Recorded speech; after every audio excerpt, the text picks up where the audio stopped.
Australia is no stranger to wild weather, from droughts to flooding rains. Associate Professor Ailie Gallant has spent much of her career studying those extremes. I've always been a bit of a weather nerd. Being outside in the pouring rain or the baking sun, chasing a tornado, that's where I'm at home.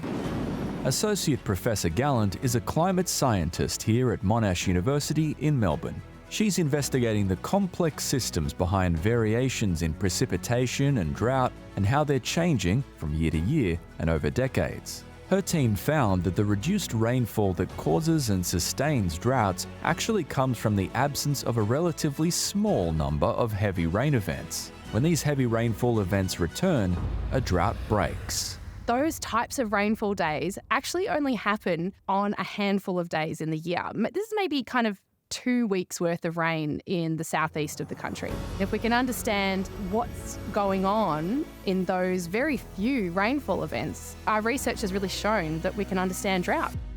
Australia has rich climate and weather records beginning in the early 20th century. This wealth of data allows Associate Professor Gallant and other scientists to understand how the climate has changed over time and what might happen in the future. There is also a lot of evidence and increasing evidence that droughts are becoming thirstier.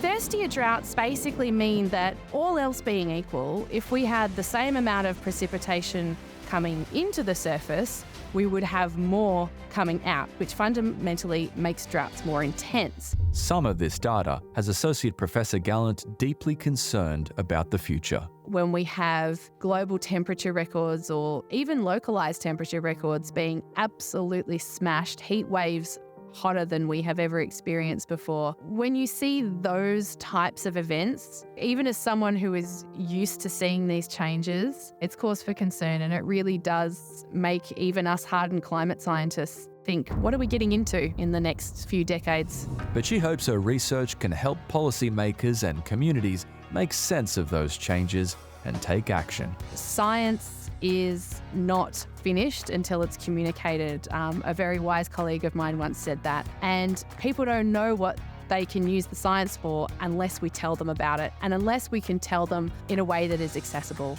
And so accessible science is impactful science.